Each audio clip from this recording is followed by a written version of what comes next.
funding for New Mexico in Focus provided by viewers like you. This week on New Mexico in Focus, election certified but not without controversy, why the Secretary of State says an Otero County Commissioner is deliberately sowing doubt in our democracy. And our entire way of life is at stake, and it's a way of life that's distinctly New Mexican. A community in crisis. The message from northern New Mexico as back-to-back disasters cripple the area's acequias. New Mexico in Focus starts now. Thanks for joining us this week. I'm your host, Gene Grant. The Hermit's Peak Calf Canyon fire has displaced tens of thousands of people and caused significant damage to water supply and infrastructure. It will take years for some communities to recover. In the second half of the show, senior producer Lou DeVizio speaks with the leader of the New Mexico Acequia Association to find out what's being done to make sure those communities are made whole again. The 2021 police shooting of an unarmed man has the Chaves County Sheriff in the spotlight. That's as the Attorney General opens an investigation into another deadly police shooting in the county earlier this year. A Line Opinion panelists react at the bottom of the hour. We're also getting a clearer picture of where the race for governor stands after some new polling. In about 20 minutes, I'll ask our panelists if Republican nominee Mark Ronchetti's lack of political experience will help or hurt him come November. But we start this week with a story that's spread across the country.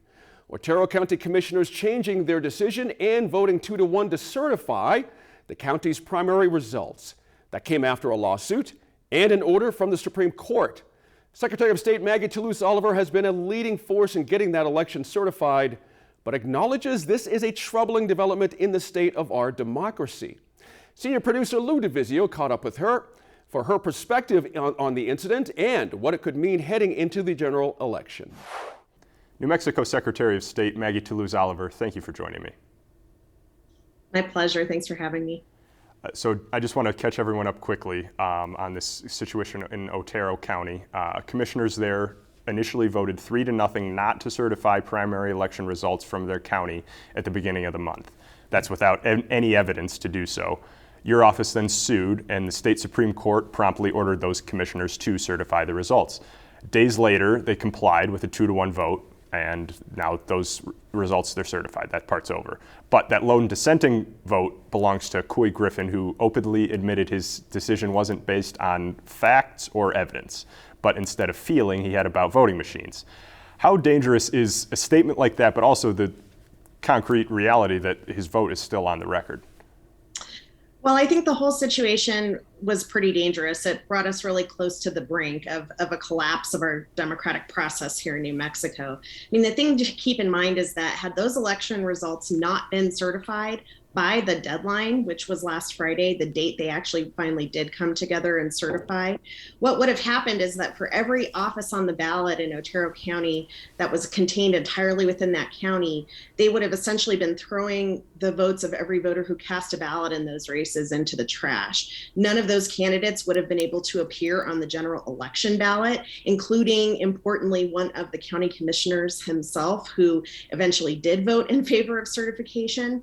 And furthermore, it's not the county commission's role to, have feelings about voting machines and to make decisions about certification based on those feelings. They are there to make sure a canvass of the election was conducted, that the county clerk did her job and to sign off on that. So the fear is that if activities like this continue to occur, especially because they're so politically motivated, we may have a breakdown of our election process in the future, and we really did not want that to happen either now or in November of this year. Right, I know that is a concern, and I assume that's part of your calculus when you referred commissioners to the Attorney General for possible civil or criminal charges for violating the election code. Have you heard an update on that process? We're going to be continuing to communicate with the Attorney General's office. Obviously, they're the chief law enforcement officer of the state. It's their job to conduct an investigation, to weigh the interests of public law in New Mexico. We can continue to supply information as we have it. Ultimately, it'll be up to the Attorney General to determine what's the right move forward. What I will say is, just on its face, these commissioners broke several laws in some of the initial votes they took, and certainly Commissioner Griffin continued to violate the law with his no vote on last Friday. Right. With all that in mind, would you continue to support charges if the Attorney General were to reach that decision? Yeah, it's a hard thing to say, because ultimately what we wanted was the right outcome. We wanted the county commission to certify the results so we could move forward with the election process. But here we have an individual who openly defied a court order. I mean, that's really sort of the bottom line. The Supreme Court of the state came down and said, you will do your duty, which is set forth in statute. This is not optional. And he chose to thumb his nose, so to speak, at that court order. So I think really, when it comes to accountability in our public officials and in following the law, I think it might be important for that to continue. Now, Otero County was the only county where commissioners actually voted down results, but we also saw protests at other places, heckling at commission meetings in Torrance County, Sandoval County. That's despite, again, there being no evidence of any issues. This is broad, but how do we combat this public perception that there are problems?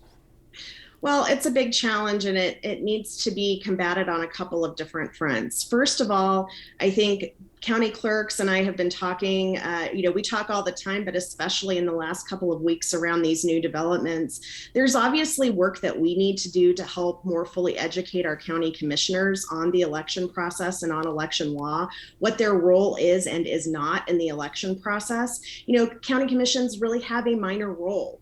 They have a role to make sure certain things have gotten done, to be that independent entity that verifies that, but they are not in charge of elections in the state. However, if it helps them to better understand the election process, we should absolutely do that. Right now, they are only, these counties are only open to listening to advice from people who are not election experts and who don't actually understand New Mexico election law.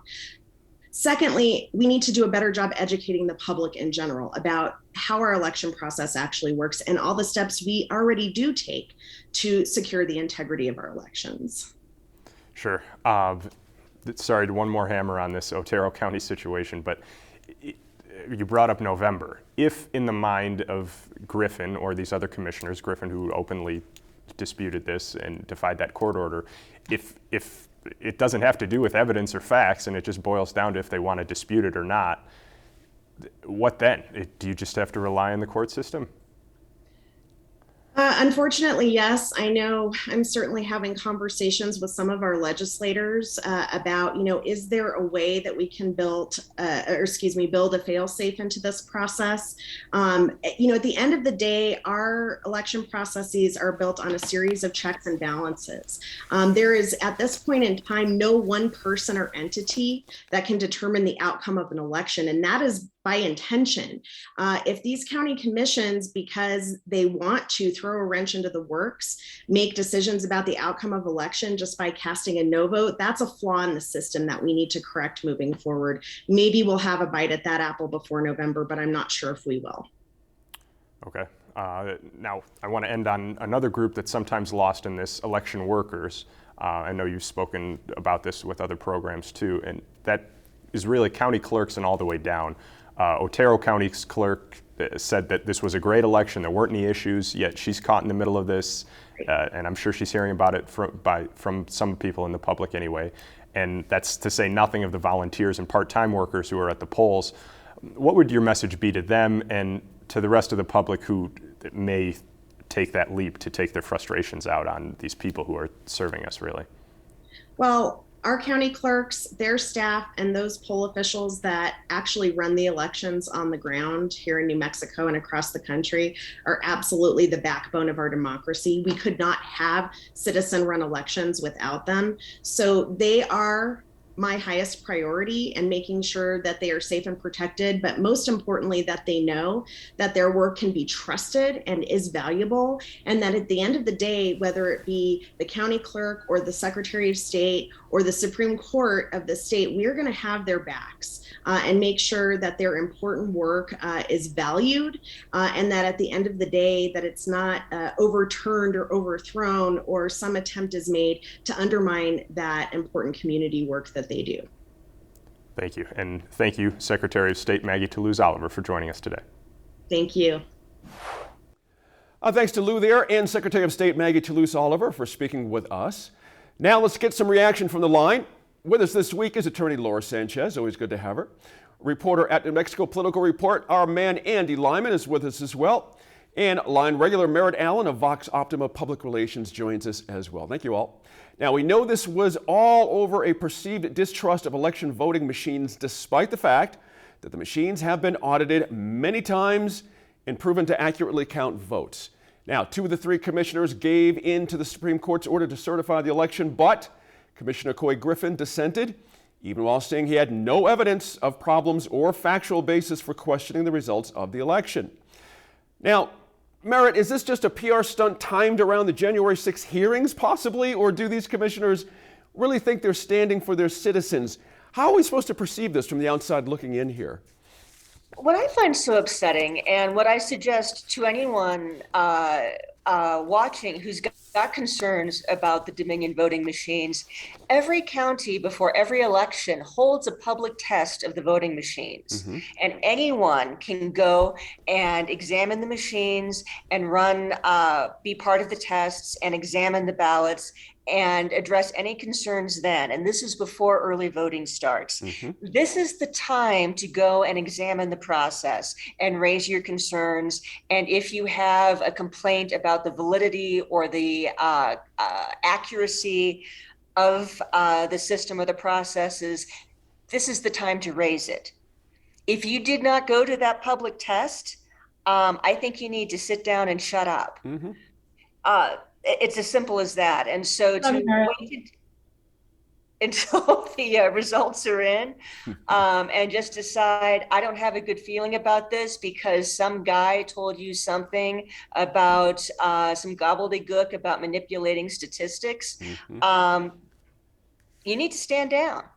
Yeah. It's as simple as that. And I want to applaud the Torrance County Commission, 3 Republicans also, who, despite members of the public coming in and shouting at them to not certify the results, resisted that pressure and voted unanimously to certify the results of their primary. Mm-hmm.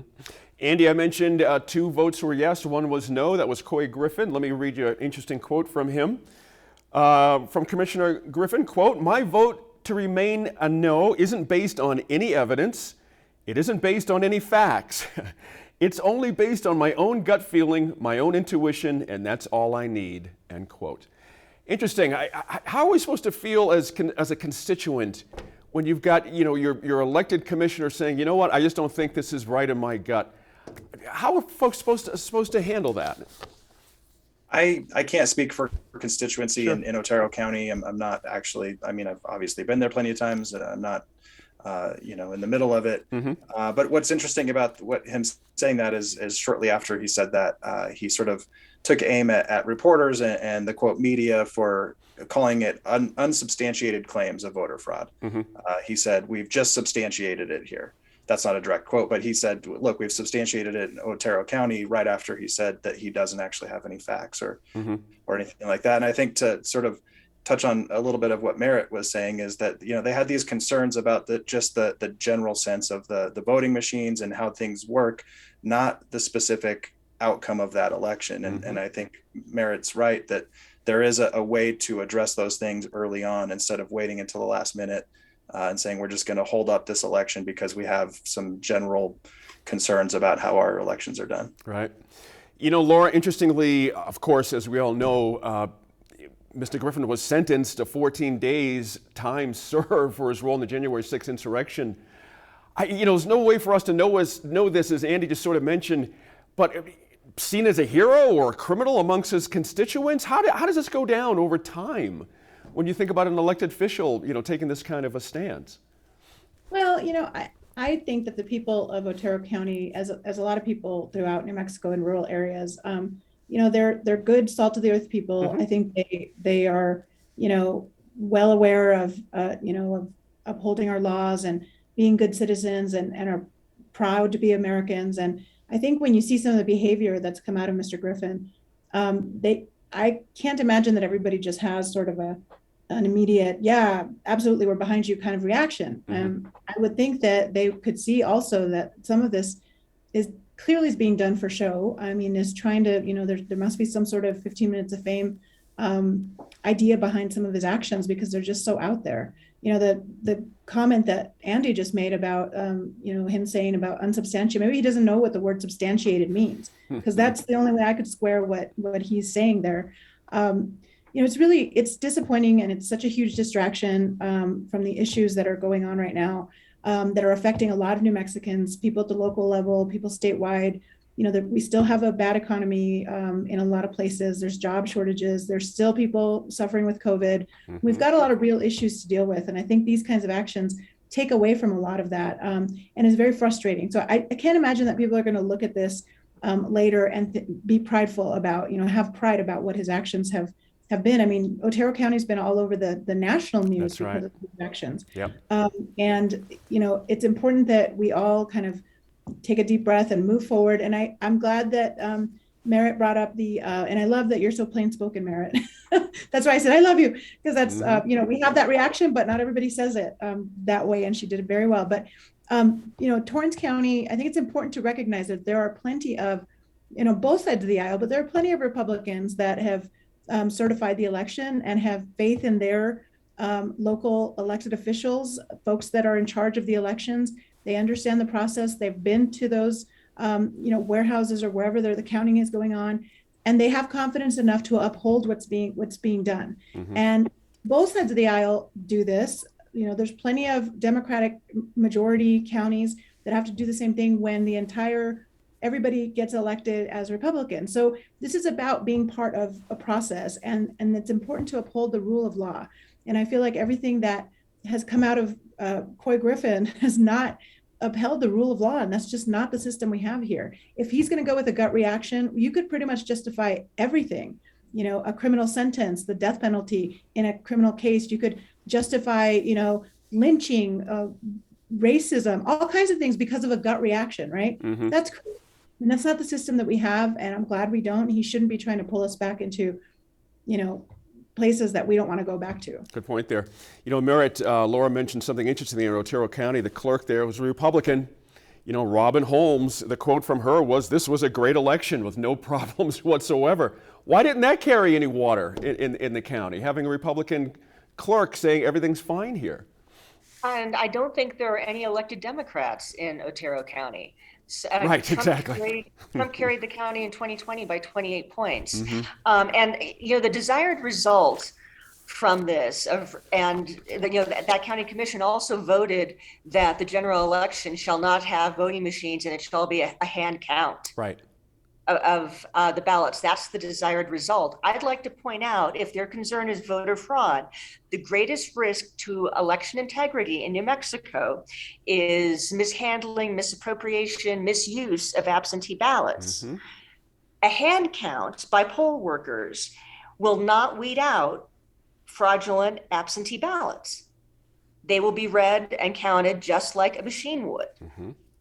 We've had a conviction in 2019 in Rio Arriba County for fraudulent absentee ballots. I'm quite concerned in Grant County, where the voter rolls and voter participation rates are so high. That's something I really think the Secretary of State and county officials need to be looking into. 92% voter registration isn't right. And I think just the voter rolls need to be purged. There's something not right in Grant County. This, if you are concerned about election integrity in New Mexico, is where you need to turn your attention, not voting machines. Gotcha. And so this is really, truly tilting at a windmill, because a hand count is not going to eliminate fraudulent absentee ballots. They will be counted by hand just as they would by a machine. Good point there. Andy, the previously mentioned Torrance County had their issues with the Sandoval County as well. Protesters jeered commissioners there as well. Again, how do we pull this back to have folks understand that, distrust, you're part of the ferment of distrust here when you walk into these meetings and start jeering commissioners for doing the right thing? Is there a way to fight back that goes beyond going on Rachel Maddow, and arguing your case on national television? I think it's hard if there is a way to do it. I don't know how to sort of, I guess, as you'd say, change hearts and minds. I think a lot of these people truly believe. I think they've been, so ingrained in sort of their theories and diving, of course, confirmation bias, that all that stuff plays into these ideas that people have, and they're truly convinced that there's something there. Right. And so I don't really know how you get people to sort of take a step back and sort of think about things a little bit more logically and clearly, and maybe take in some more facts. I think part of the other problem too is they're not articulating very clearly if they have anything to say about the Dominion machines, right? I think Coy Griffin said he wanted to get in and look at the machines or have an auditor do it, but I don't know who knows what it's supposed to look like in there besides having a modem. And so I think an auditor did a public test. That's right.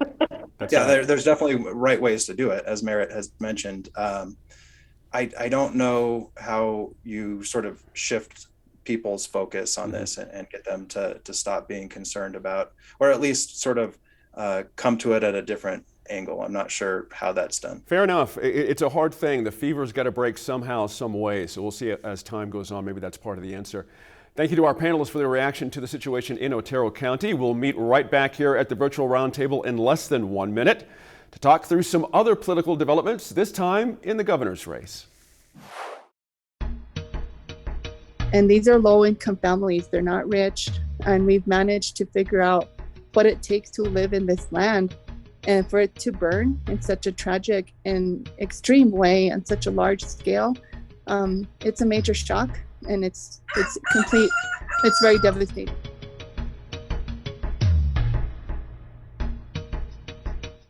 We're getting a first look at how the two leading candidates for governor match up against each other. A recent poll from Public Policy Polling shows Governor Michelle Lujan Grisham leading Republican nominee Mark Ronchetti, 45% for the governor to 42% for Mr. Ronchetti.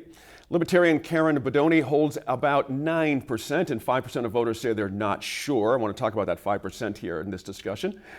Now, Andy, that's a lot closer than most people would have guessed this early on. Should the governor be concerned, or is this just early numbers and early days here?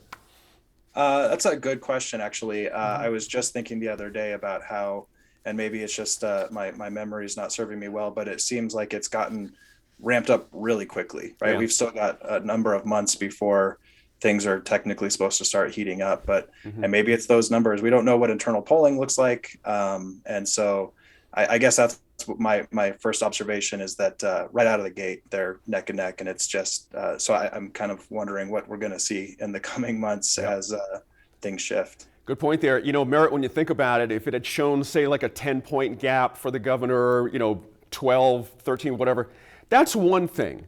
This close, I got to think the Ronchetti people are thrilled to have the very first poll out of the gate, a public poll, having it be this close. What does that do to a campaign, considering where his history, of course? Well, let's look back at the primary.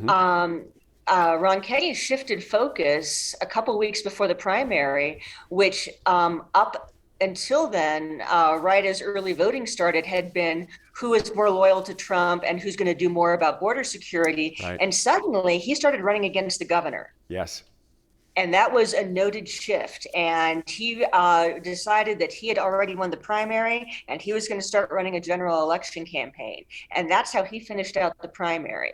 And so I think he positioned himself and started the move to the center, away from the hard right, and started campaigning against the governor early while he was still really commanding airtime and the interest of all voters. And that was also, of course, the governor, she started those really smart 15-second, almost public service announcements about the great things she'd done for the state. And so I feel that Ronchetti has answered her point for point really effectively. So no, I'm not surprised, but let's also remember he finished better than anyone thought he would in his Senate race as a relative newcomer. I mean, when you run for your first office with no political experience whatsoever, no managerial experience whatsoever, and you run for U.S. Senator, that's a pretty big move. Yeah. So I would say people want to call on his experience and say he's a political neophyte. I think the amount of money he raised and his strong showing in his first Senate campaign makes him ready to take on the governor. Mm-hmm. Just as an interesting point there for folks that might not recall, Democrat Bernard Lujan won with 51.7% to 45.6% for Mr. Ronchetti, a lot closer than folks might have guessed at the time.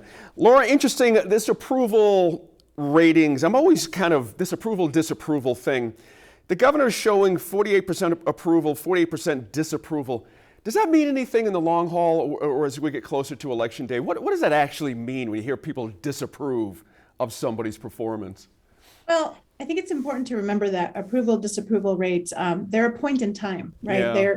They're definitely a point in time, as is the public poll that we just talked about. Yep. New Mexico elections are always close, at least since I've been paying attention to elections. Mm-hmm. New Mexico always seems to be extremely close. And so as we get closer to Election Day, we're going to see a lot of things shifting, but I don't think anybody should be taking this one for granted. That's the worst thing that Democrats can do. That's the worst thing that Michelle Lujan Grisham can do. And I think that she's definitely, she's got a lot of fight in her. She's a seasoned professional. She's definitely very good on the stump. Mm-hmm. She's also very good in a debate.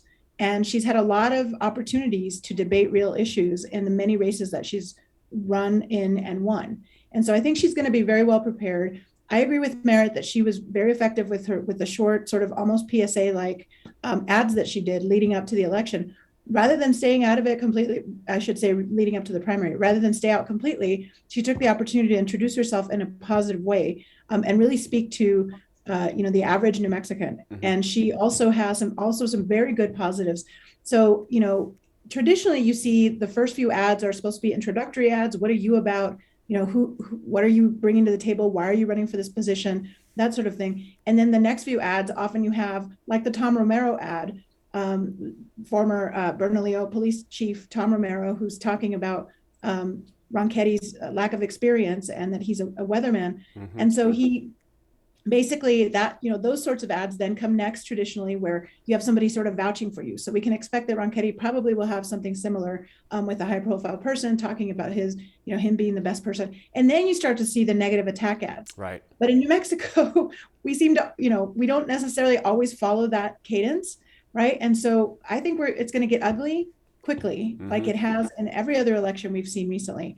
And even though it seems like right now when we're in the middle of summer, it seems like a long way away. It's only 4.5 months away. Right. That really is not very long to do all the money raising, to do all the organizing, to do everything that needs to happen to prepare for that election day and that election period, which, as we know, is longer than just election day. Mm-hmm. So we're going to start to see a lot more of the negative stuff coming quickly.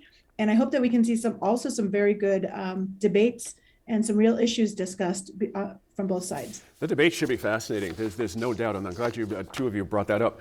Andy, on the aforementioned TV ads, not necessarily the ones introducing the governor, reintroducing, but attacking Mr. Ronchetti for something he seems kind of proud of, which is his lack of experience.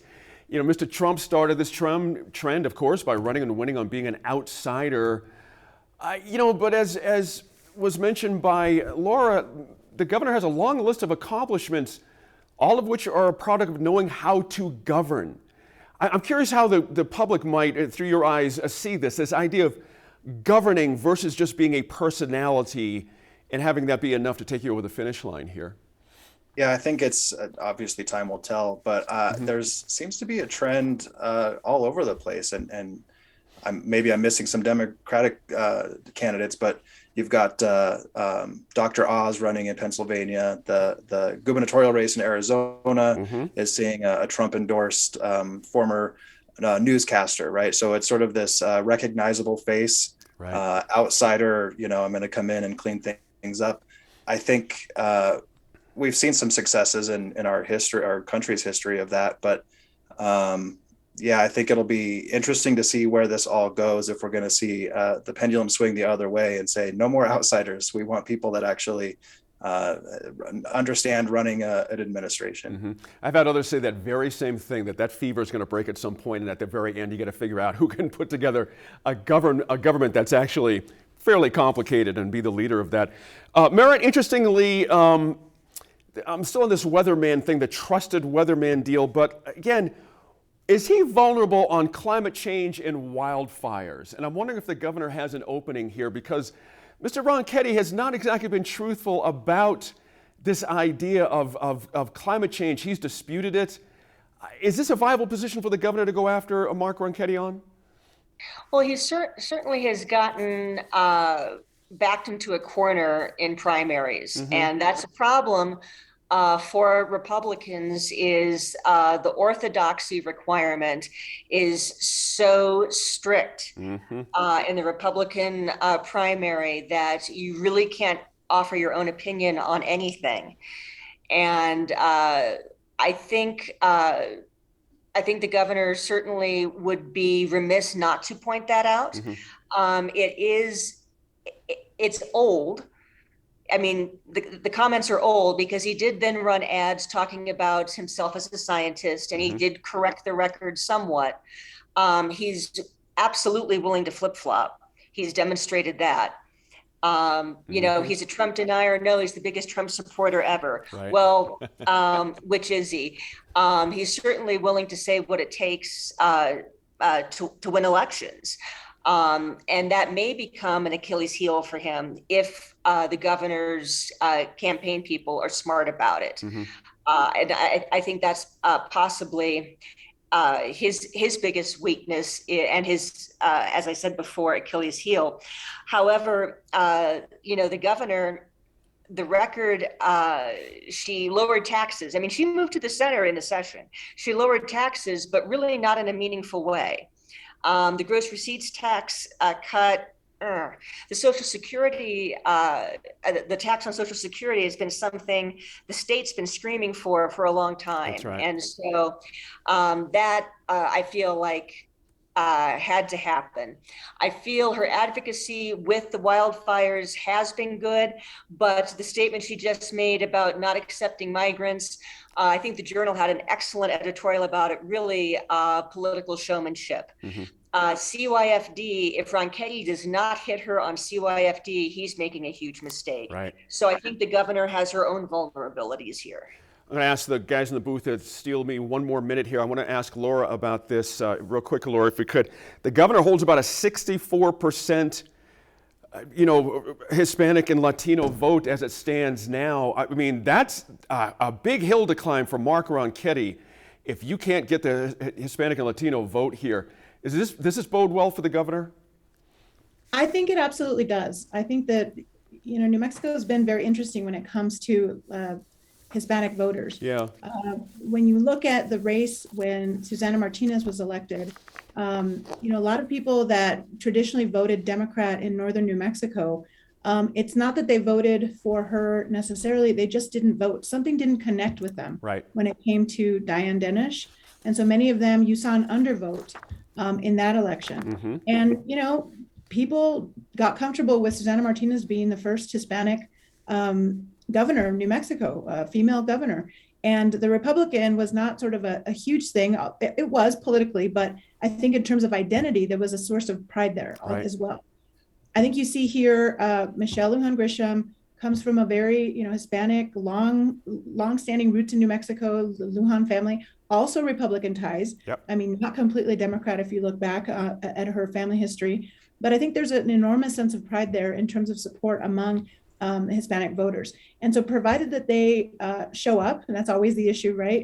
You want to make sure that there's a concentrated effort to make sure that folks show up and that they are taken seriously, that their issues, their concerns day to day are being addressed. And I think that's definitely part of the strategy that she will incorporate and that she will do well. She's enjoyed their support for a long time. And Ronchetti's going to have a hard time breaking any of that group. I mean, it's not a monolithic voting bloc, but it's still going to be very difficult for him to peel off very many votes from that. Good points there. Thank you once again to our panelists. Stay with New Mexico in Focus leading up to the general election for all the important developments in all the key races. The panel will join us one more time in about 10 minutes to talk about new Attorney General probe into a Chaves County police shooting. But first, the impact of wildfires and now flooding in northern New Mexico.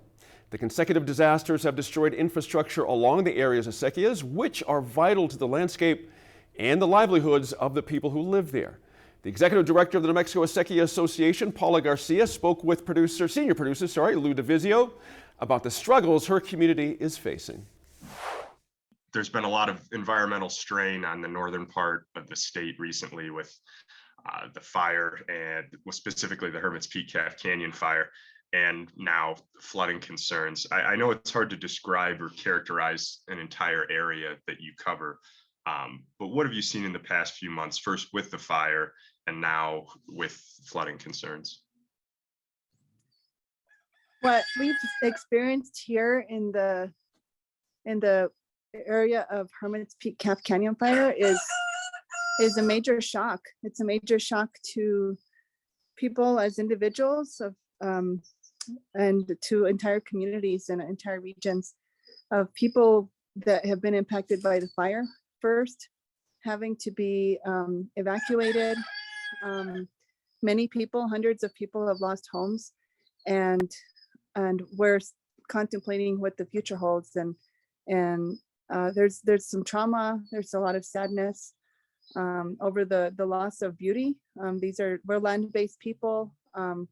There's a very rich agricultural tradition here, and I work with the acequias, and so for us, there's a real danger of losing our headwaters, our future water supply, and so what the fire has caused is devastation for the entire region. And now, of course, we're starting to get prepared for flooding. Yeah, what are some stories you've heard from people, whether it's the recovery after the fire or now getting ready for that potential flooding? Where I grew up on my parents' ranch, about half of the forested land burned. My uncle has been a logger most of his life, and now his livelihood has been impacted. Not only does he log trees, but also markets landscaping rock. So those kind of land-based businesses, livelihoods, ranching, grazing, logging, landscaping material, selling trees for landscaping. Those livelihoods are devastated by this fire. And I always think that this place, to me, it's a magical place. It's a place of great beauty, but it's also a place of where people can still earn, at least until this fire, people could still earn a living from the land.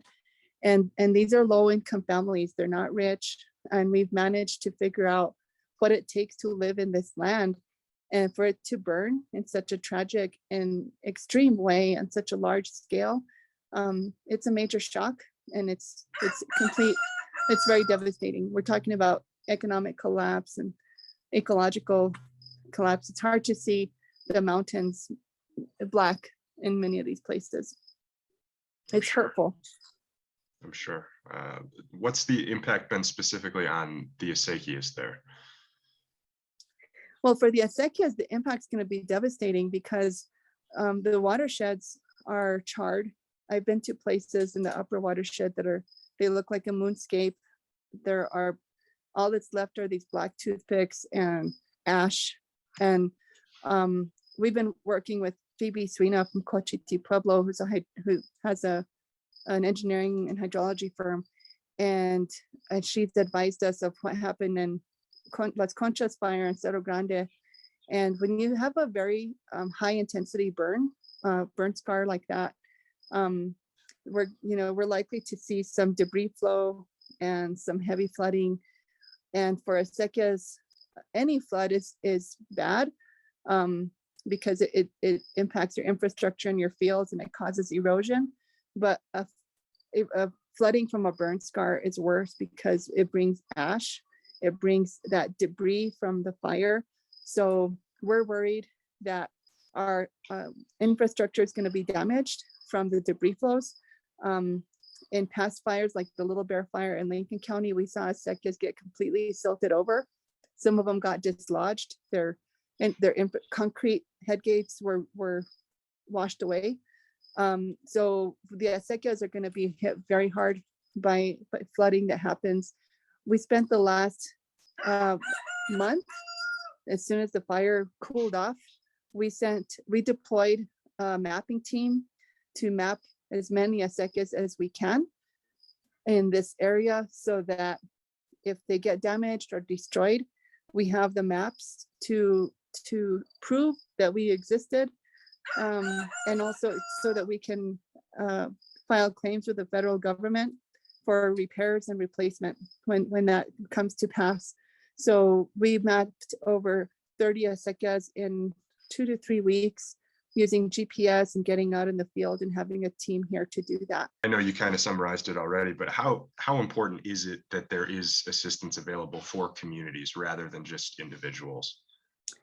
It's critically important. It's critically important to have support for communities, because this is collective infrastructure. This is infrastructure that we built up for generations. And FEMA is set up to help individual homeowners who might have been damaged, and rightly so. And even that has a lot to be improved. But as far as the acequias, I think FEMA's accustomed to working with counties or municipalities. They know how to work with individuals. Even that should be better. But convincing them that acequias are a political subdivision and making sure that enables us to use some resources from FEMA is important, because the recovery and rebuilding is going to be expensive. It's going to be substantial. We need a major investment in this entire region for us to become, viable again as a community, to function, just to restore basic function. I know in Albuquerque and other cities, people might not understand everything. I guess the reality that you just described of small scale farming, of the reliance on growing your own food and what this does to that, what would you tell to the rest of New Mexicans who don't have the same way of life, that they need to know about what happened in your area and what's still happening there? What's so intense about this disaster is how many people are affected, and the extreme nature of the fire, the intensity of the fire, and the potential intensity of the flooding.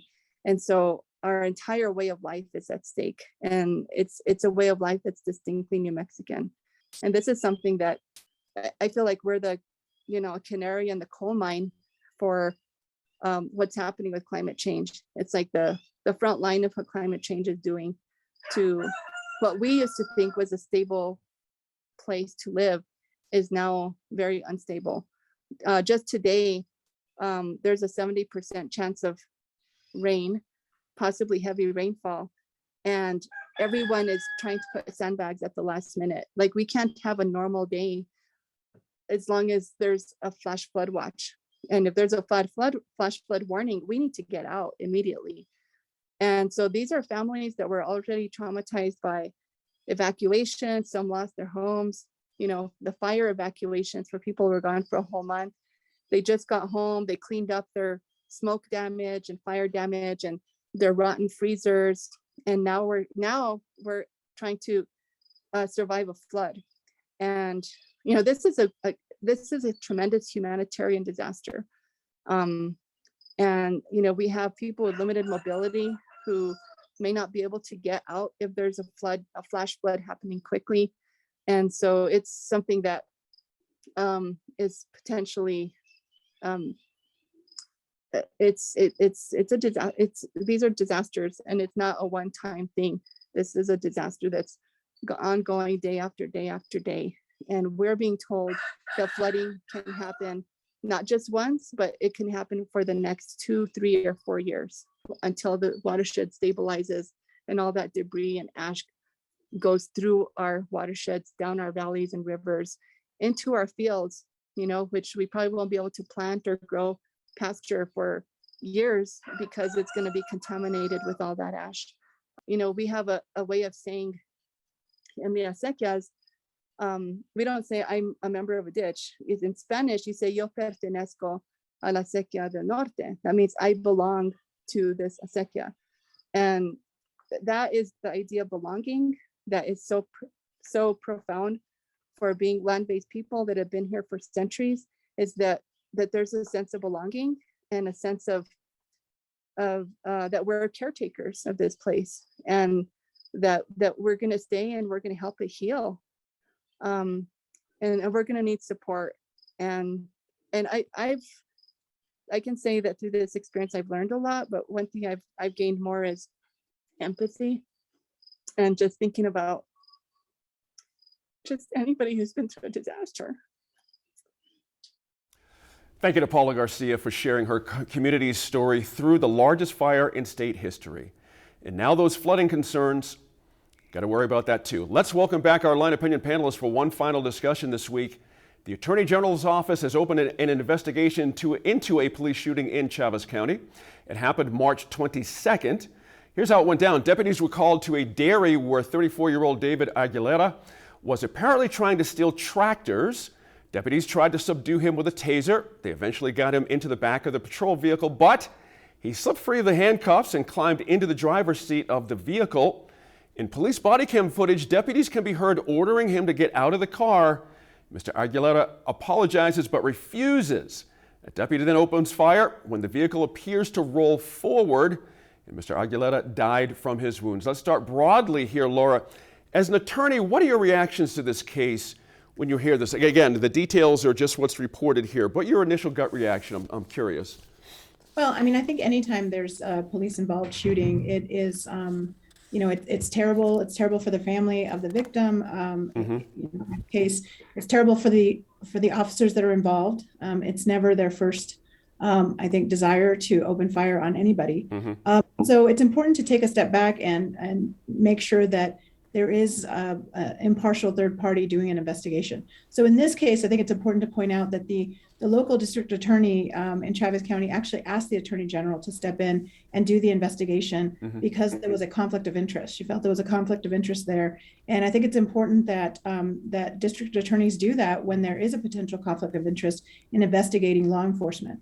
That way you get an impartial third party to come in and actually look at it, not have any kind of potential conflicts and issues that would cloud their judgment when it comes to reviewing the facts. So I think that, the early reports there's definitely confusion about why was the vehicle rolling, what exactly was occurring, was he handcuffed, was he restrained in some other way? All of these things are going to play into the fact pattern here and why it was necessary to open fire. I mean, I think it's important that, I don't think officers that's not ever their first approach. If they've got the right training, definitely. I mean, they're not going to just immediately go for their weapon unless there's some impending immediate threat. And so, if it turns out that there was a mistake made, a lapse in judgment that caused this, then obviously there's a need to have a lot more training when it comes to dealing with suspects in this case. Because, what he was being accused of, property damage, property crimes are still crimes, but there didn't appear to be an imminent threat to life at that point. But we don't know what occurred once he was in custody or what the facts were that led to this. But again, very, very sad situation, I think, for the county, and important for us to wait until there's an adequate investigation done. Good points there. Andy, not the first controversial police shooting in Chaves County recently. Of course, deputies shot and killed an unarmed 25-year-old man in June of last year, and deputies say it appeared he was reaching for an object in his waistband, but there was none. And now the family of Oscar Nujera is suing commissioners for wrongful death. And I want to ask about this. Mental health appears to be a factor. His sister says he suffered from a traumatic brain injury and was not a threat to the deputies. Is there a thread here we're seeing when it comes to law enforcement and, of course, mental health issues and how training sort of factors into all these things? Well, I think a big factor in that, obviously, that comes up a lot, but you throw in the mix a sort of smaller town police force, whether that's the county or the city or both. Not necessarily the best comparison, but I've noticed that, when you go to public meetings in some of these smaller communities, it's pretty clear that they don't understand what the Open Meetings Act is or how to abide by it. Same thing with records requests, right? So you sort of live outside of the bubble of the metropolitan areas of New Mexico. And sometimes these things go unchecked, and maybe there's not somebody there saying, hey, we should really think forward on this and make sure that we have this crisis team. Because, maybe those small towns don't feel like they need that. And then, of course, something like this happens, and hindsight 2020. Merritt, this one, I got to get into this. Another accusation highlighted in the lawsuit contends the Chaves County Sheriff, quote, enthusiastically hires known problem cops from other departments, end quotes. And the deputy in question had a previous complaint of excessive force. How concerning is that? Is that accusation on its own right there? It's very concerning, and perhaps something that will come up in an upcoming sheriff's election. But building a little bit on Andy's point, that's the challenge we have with rural law enforcement. We have a limited pool of people willing to go into law enforcement in the state. And, you know, the highest salaries are offered by state police, then state corrections, then APD. Then I would guess Santa Fe, Las Cruces fall in there somewhere, maybe Los Alamos. And then everyone else, you know, is the rural department in roughly the same salary competing for the same workers. These officers are not well paid. The demands are high because there's the smaller a force you have, the more shifts, the fewer days off, the more coverage you have to provide. The stress is higher, the pay is less, the training is less. There simply are not the resources for things you would expect out of APD, for things you would expect out of Las Cruces, the things that the state police are able to do. So to Andy's point, there's not just a lower level of sophistication, there's simply fewer resources to go around. Fair enough. So they will not have had the resiliency training. They will not have had the training to deal with mental health issues. And there's more overtime. There are fewer days off. And then you have perhaps a culture, maybe a cowboy culture, where you've got a sheriff who says, we're the baddest guys in town. And if he's looking for people who aren't afraid to get into the fight, as it were, that only exacerbates the problem. Laura, interestingly, May 2020, one of the officers now used to be with Roswell, now with this force we're talking about, Ricardo Delgado. He was investigated for dragging a handcuffed woman out of his police car by her hair, slamming her face into the pavement and kneeling on her neck for 3 minutes. And the Roswell Police Department at the time found the incident was, quote, a clear example of how officers should not conduct themselves.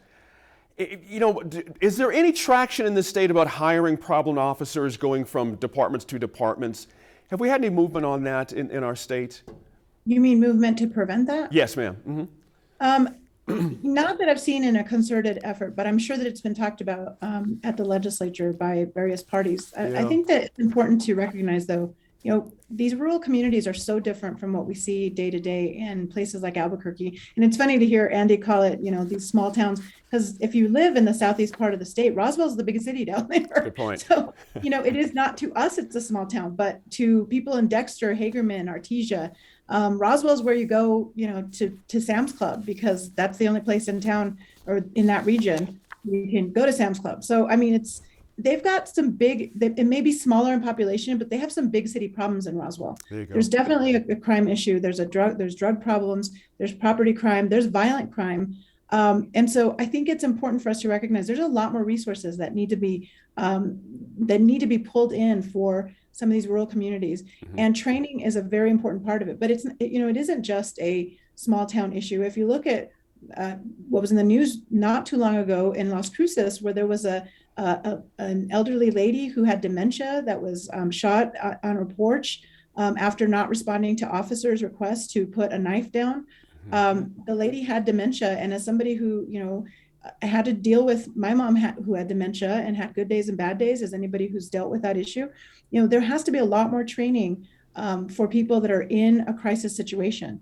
And there's just so many limitations, not just in personnel, the way that that Merritt talked about, but just in terms of getting the right information into people's hands when they're on the front line. In a timely manner. A lot more funding needs to go into that. That's right. Hey, thanks again to our line panel as always. This week, be sure to let us know what you think about any of the topics our line covered on our Facebook, Twitter, or Instagram pages.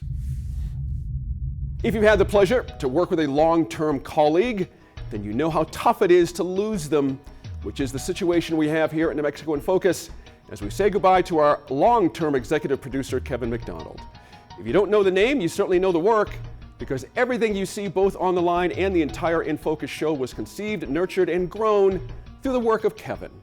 Now, 16 years ago, the New Mexico PBS Friday Night Sweep had a number of long-term shows familiar to many of you, I'm sure.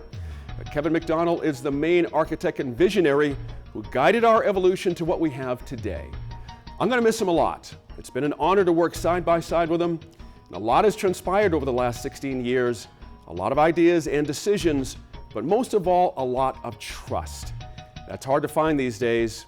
And thank you, Kevin, for everything and in your new endeavors. Thanks again for joining us, for staying informed and engaged. We'll see you again next week in Focus.